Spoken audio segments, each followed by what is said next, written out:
Hey everyone, welcome back to TBM Sports. Let's run the board, talk MLB best bets for Wednesday, July 2nd. I have 4 plays. All right, we're going to dive into some props I like, as well as some of the lines and totals that we'll get into in the form of leans, but we will run the entire board. And this will be a little bit interesting, as we do have a couple makeups, so a couple twin bills there on the docket. I want to break down the entire slate, so let's not waste any more time and get right into the baseball. As we look into the action, guys, make sure you all are subscribed here to TBM Sports, okay? This isn't a Netflix subscription. It's not going to cost you $8.99 a month. If you do want to give back to the channel, become a TBM member down below. But if you do want to just subscribe, it's completely free to do so. In these videos, I get to see almost 50% of the people are not subscribed. So hit that subscribe button, and please be sure to like this video, put those thumbs up, and let's get down into the picks. Okay, so we will use Outlier to kind of show you guys what we have going on. Very good analytics tool when you want to look for the best numbers available. Also, it does a very good job of putting in perspective the best offerings here. As you watch my video, okay, you can see which sports books respectively offer the best lines, as well as some of the recency, as you can see by those green and red bars underneath your players, your teams or players. Okay, so the first game on the card we will get into, this is a game between the A's and the Rays. Interesting enough, the Tampa Bay Rays have lost 3 straight. Okay, so as we look into the game yesterday and what actually occurred, this is something where you want to talk about a little bit of a bounce back spot for the Rays. Okay, they have lost 2 consecutive games to the Oakland or Sacramento Athletics, I should say, 4-3 and 6-4 respectively. Okay, so I do think we do get a little bit of a bump here, and this will be coming in the form of Ryan Pepiot going against Spence for the A's.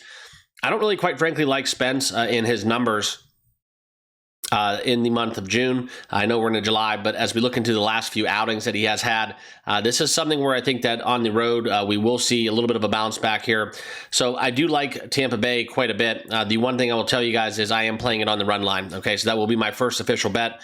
The -1.5 Tampa Bay at +100. That's something that has not hit in 4 of its last 5 outings, but before that, it hit 4 out of 5 consecutive.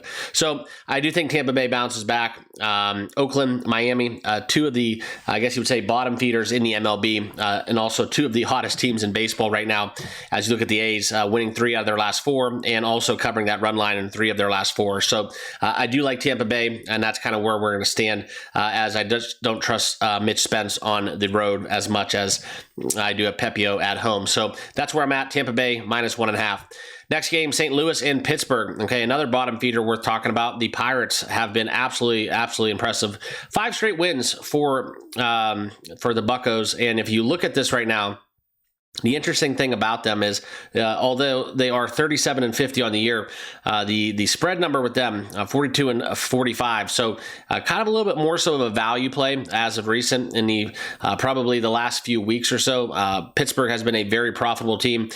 And unfortunately, as we look at this matchup between the likes of Sonny Gray and Mitch Keller. Now, Sonny Gray, 8-2 on the year, 3.36 ERA. A couple ways I would approach this game. No official play for me. I would look into the Sonny Gray under earned runs personally. Also, I would dive into looking into the Cardinals here on the money line, -120. That's just how I feel about it, okay? I also think Sonny Gray goes over his K-prop. That's where you can find it there at 5.5 with a little bit of juice. I think he'll have his way against Pittsburgh's lineup, but unfortunately, the way that Pittsburgh has been playing, they are at home. They've won, considering 7 out of their last 10 games, and even covered that run line in 5 straight, 8 out of their last 10. Pittsburgh's hot, okay? So you don't want to fade that steam, and if they weren't kind of on this streaking mission right now, I'm not ever going to make a living sports betting trying to bet against streaks ending, okay?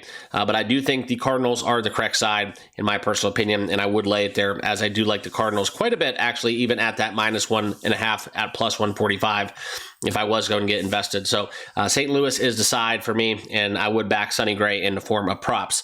Next official play, Detroit and Washington. That's where we're going to look at this game, and we're going to talk about the pitching matchup real quickly. We do see the Tigers taking on the Nationals, and you will see a doubleheader here. Okay, so the first game I don't have a play in, so we're going to stay away from this one. I will share with you guys the second game, which I will have a play in, and this is going to be something where Looking at the Tigers, you're going to have to go down the board a little bit. We'll just kind of jump around. The second game on the docket, okay? I don't normally play doubleheaders, all right? And I know that in this matchup, Mackenzie Gore is going against Flaherty. It sets up for the Nats. Weird things happen with doubleheaders, okay? Tigers 53-32 on the road. I do think that if the Tigers get game one, they could actually, I do like to play that zigzag where you do have a statistical probability of having a split within doubleheaders in the major leagues. But for me, guys, I know the Tigers have the better matchup in game one. However, I like that 6:45 first pitch, okay? Not too often you're going to get the Tigers going against a team such as Nationals at a minus 112 price. So this is a value bet. This is not even taking any statistics, any kind of home versus road. I'm going to throw all of those numbers out of the window because it is a doubleheader. Kind of a weird way to bet it, but I do think the Tigers at minus 112. If you bet baseball, you know what I'm talking about. This is the correct way to do it, in my opinion. So I am going to lay it with the Tigers here in game two on the money line. Okay. Next matchup, worth noting, San Diego and Philadelphia. Great game we have coming about within that contest. The one thing we get is Nick Pivetta going against Mick Abel. Okay, so should be a good pitching matchup. The total set coincidentally at 9.5, so not too much in line with that. Kind of interesting to see that number being so kind of blown up, if you will. Now, this is another doubleheader that we will have. This is the first game that I'm talking about in question between Pivetta and Mick Abel. Like I said, guys, I'm not going to look at the numbers. The 9.5 here in game one is a little bit fishy for me.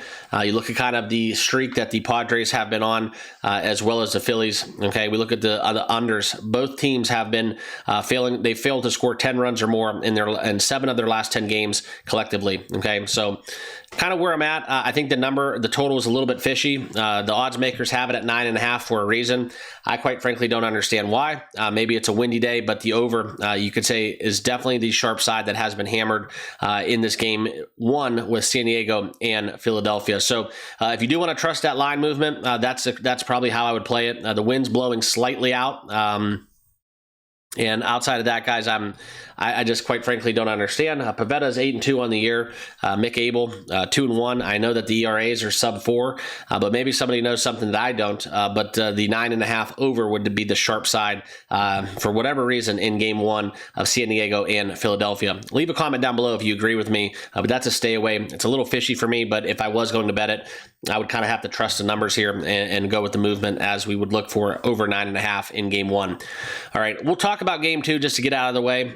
The Dylan Cease matchup with Christopher Sanchez. This definitely will be, in my opinion, the kind of featured game of today. And in this matchup, it's going to be something where I just want to back Christopher Sanchez. Okay, so I do like the Phillies, especially if San Diego gets game one with Pivetta on the bump. I will be looking to maybe possibly make a move on Philadelphia. But as it stands right now, this would be just a zigzag play for me. If Philadelphia wins game two, I'll probably be turned off a little bit, but I do like the Phillies at home with Sanchez going if they do lose game one going against San Diego, okay? Next one, we're going to go up the board a little bit. We'll talk about the Milwaukee Brewers and the Mets. This will be another doubleheader we have going on. The first game, Freddie Peralta and Clay Holmes, okay? Just like all the other doubleheaders, I don't like to normally play doubleheaders, but I will have a play in the second game, okay? So we're not even going to talk about game one. I don't think it's worth it, but I want to jump to the second game that we will have an official play in, and that's where you see 7:10 first pitch. We do get a great one, all right? Mizorowski is going against Tidwell. The Mets and Tidwell, okay? 10+ ERA for him. And if you want to talk about it, quite frankly, I don't really understand why the Milwaukee Brewers are minus 120. Mizorowski, if you want to look at kind of some of his game logs, and I do suggest that you guys actually find a way to watch this game. Talk about the NL in that division. Boy, do they have some young arms that are just absolutely flamethrowers and ready to roll. If Skeen stays at Pittsburgh, Cincinnati got a great young arm. And then also Mizorowski within that division. We do see the Brewers 23-year-old righty throws absolute cheddar. And as we look at the numbers here, in his only 3 starts of his rookie campaign, he's going 5, 5, and 6 innings, respectively. but he's given up 3 total hits in 3 outings. Okay, very, very interesting. And the only earned runs was on the likes of a 2-run home run. That when you do throw that hard, sometimes you just got to make the bat meet the ball and let the velocity kind of let the pitcher do the work. Okay, so I'm not saying it's lucky, but I am saying that outside of that home run, he's basically been spotless as a starting pitcher in the MLB. I mean, he has a WHIP almost damn near at 0.5. And I think that as we look at this young phenom, we got to back him here, okay? And in these games, okay, I know that the innings, the pitches, right, he's going about 80 pitches on average. But as we look at it, guys, his strikeouts 5, 6, and 8 respectively, they are ticking up. This is almost a ladder play if you do want to get involved, but I will be playing the Mizorowski going over 5.5 Ks at plus 145. Even if I lose this bet, this is a value play for me. And you look at kind of his outings, see it right here. And if you do like the alternate lines, you can see what I'm going to pull up on your screen. Even if you want to get a little risky here, saying that he does get 8 strikeouts back-to-back games, we're talking about plus 650 hit over there at DraftKings, okay? So the ladder, I think, is definitely live. We saw the start from Skewball. He had, I think, 13 strikeouts maybe on that day, and I think he struck out the first 9 of 10 batters. So if Mizorowski can do something crazy like that, for what it's worth at this value, I just think that for whatever reason, the odds makers have not caught up to this young pitcher, and he's really gone unscathed. So I am backing Mizorowski within his strikeout prop over 5.5 at plus 145 will be my official play. All right, back into the board. We're going to go back to the Yankees and Blue Jays, and shout out to the Blue Jays. They've been playing some great ball. And as we look at this game, the Warren-Berrios matchup, it's intriguing. It's very tempting, I should say. The Yankees' woes continue, and as you look at kind of what the Blue Jays have been doing, you kind of have to tip your cap. And I think that as we look at the Blue Jays plus 105 at home, they've won 7 out of their last 10, covered the run line in 8 of their last 10, and the Yankees have dropped 2 straight to the Blue Jays. For me, guys, this is one where it's Blue Jays or nothing at plus money. Yes, the Yankees can win the game, but Blue Jays at home with plus money, it's almost a bet that I don't want to say have to take, but if you're going to bet based on the numbers, just based on value, it's very hard to pass up the Blue Jays at plus 108. However, it does look and appear that the Yankees are the sharper side, but I think that as we look at it, guys, the value, in my opinion, is on that Toronto money line, okay? And that's just kind of my opinion. I'm not going to play the game, but that's my opinion on this game. All right, next game, the Cincinnati Reds and the Boston Red Sox. Took a couple days off, had some family stuff to take care of recently, but the Cincinnati Reds Boston Red Sox game, that was one that I made a play on it on Monday on the under. Okay, that was the sharp side, that was the correct side, so be it. The Red Sox scored 7 in the first, I believe. Okay, Red Sox don't score a bunch of runs. Now, as we look at this game, you're seeing these totals tick up a little bit, 9.5 as we look at it. That kind of caught my eye, got my attention a little bit as we look into the matchup that we're getting today within Martinez and a pitcher to be named later for the Red Sox. Kind of where I'm at as well. Okay, they are at Fenway. In my opinion, we do get a little bit more runs there. I know the Green Monster does provide some height, but it also provides some opportunity. You get some long singles, you get some doubles. Just basically that would be fly balls elsewhere. So I do like the Red Sox in terms of the run scored department. I think this game set at 9.5 is appropriate. If the game was at 8.5, this would be a play for the over. But as I look at my numbers, it's going to be no value, but it would be a lean towards the over. Okay. Angels and the Braves. Next game to talk about, Kikuchi going against Fuentes. Fuentes is, nothing left to be said about that. 10-plus ERA. The only thing that does worry me in this game is that the Braves just lay an egg and they do not hit the baseball, okay? But the Angels have been a hot and streaking team, winning 3 of their last 5. Something to note about the Angels, they had a really hot start to the season, but 45-39 on the run line, okay? So if you do like the Angels, I should say, back the Halos there, plus 1.5, minus 170. That's a great parlay builder. Also, the Angels plus 110 on the money line, I think is very viable. Okay, that's kind of where I would lean. I think that we also will see some runs in this game, potentially going towards the over. As we looked at the first game, 4-0 in Atlanta, as the Angels won that contest. And I think they could get 2 in a row. Okay, I think that they have the best pitching matchup in this game, and they're playing decent baseball, so I don't have any problem laying it with the Angels, trying to take some plus money as a road dog. Okay. Next game, the Baltimore Orioles and the Texas Rangers, okay? And I will tell you guys one thing. This is one where this has been a very interesting kind of matchup, the handicap, as the Orioles kind of went on a little bit of a tear there, okay? They won 3 of their last 5. And as we talk about kind of what we saw yesterday, it was very interesting with DeGrom pitching, 10-2 win there for Texas going against Baltimore, okay?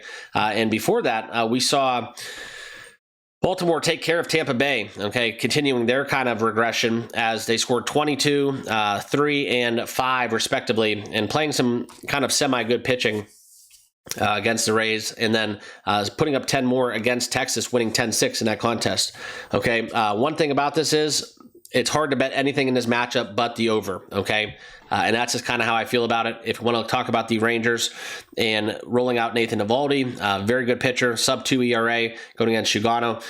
This is leaning towards the Rangers. Not going to get involved at -140, but I also think that even though we do get Eovaldi pitching, I got to trust the fact that we're going to see some runs here. So I would lean over, just going to stay away from it for intensive purposes because I just, in my opinion, think that these two teams are kind of stay away teams for me personally if we're going to talk about it, okay? The next game on the card, Cleveland and Chicago. Okay, they are at Wrigley, and as we look at kind of what the Guardians were able to do, all right, this is going to be something where I look for a great little series here, interleague, interweek, whatever you want to call it.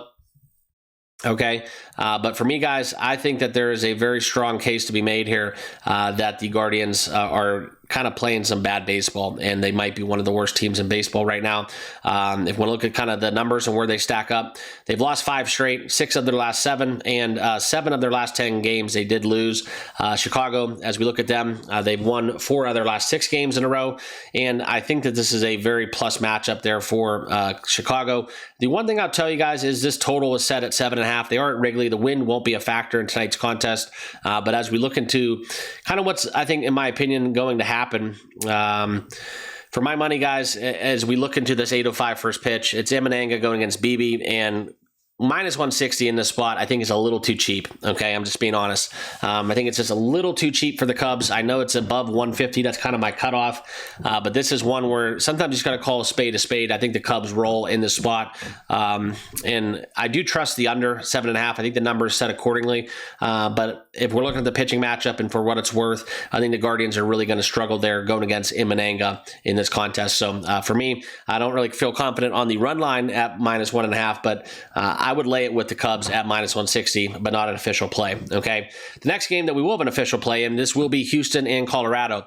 Simply a play on Hunter Brown, okay? If you want to look into kind of his earned runs, go for it, fine. But I don't like playing pitcher props in terms of shutdown pitching when they are playing at Coors Field. Some weird stuff can happen. But Hunter Brown's going against Gomber for the Rockies. This is one where I think could be a little sneaky under 11.5 personally. But I don't bet unders in Coors Field.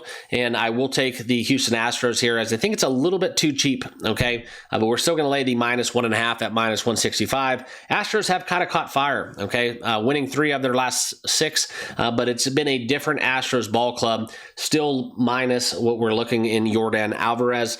So very interested in his return, and I do think the Astros possibly could turn it around come postseason time and maybe even solidify that front end of their rotation, okay?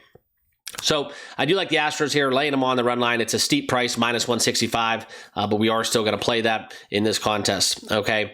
And that's pretty much it for my official plays. A couple other games of note, San Francisco and Arizona. The Arizona Diamondbacks took care of business yesterday. Today we get Ralph going against the likes of Merrill Kelly. This is one where I'd go Kelly over strikeouts, lean towards Arizona, but no official play. All right. The Dodgers and White Sox, all right, Iser and Kershaw. Kershaw has been 4-0 on the year, so we've been kind of fading him in a way, but it has worked out kind of in his, I guess you would say, the early on, but he has kind of returned to some pretty decent form. But the Dodgers here, -320, that's pretty much an impossible proposition, and I do think there is some weird milestone going on. Leave a comment down below in this game. I read something briefly. I think there's some big kind of, I don't know if it's 3,000 hits or some kind of strikeout thing for Kershaw, but it's one of those career milestones coming up in this game. I did read something on X or on Twitter, so leave a comment down below if you guys have that had that little nugget there for me. Okay, but no official play.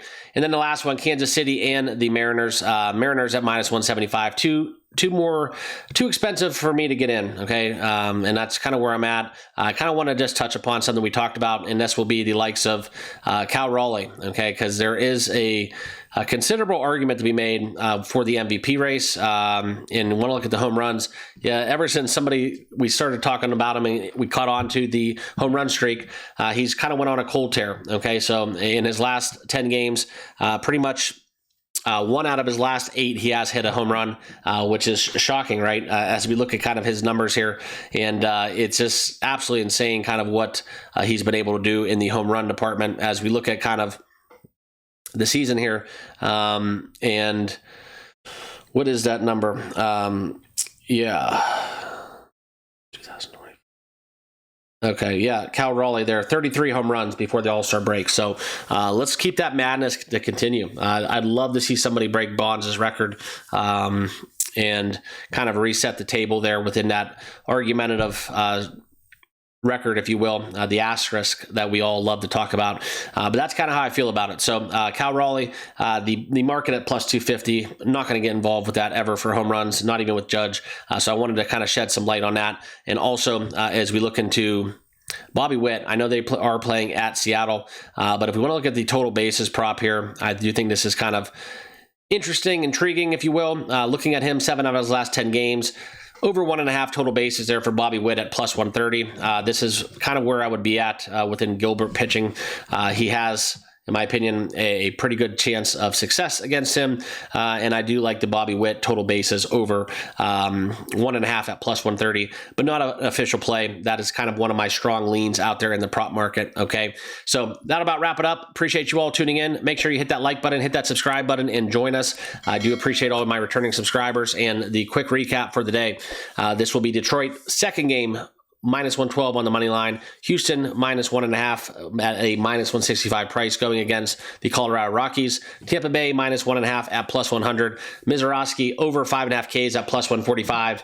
Not an official play, but kind of a bonus play. The Bobby Witt at plus 135 or plus 130 going over 1.5 total bases would be kind of my fifth one to round out the Wednesday picks here in the MLB. So appreciate you guys. Good luck with your tickets, and we'll see you guys all tomorrow in the next video. Cheers.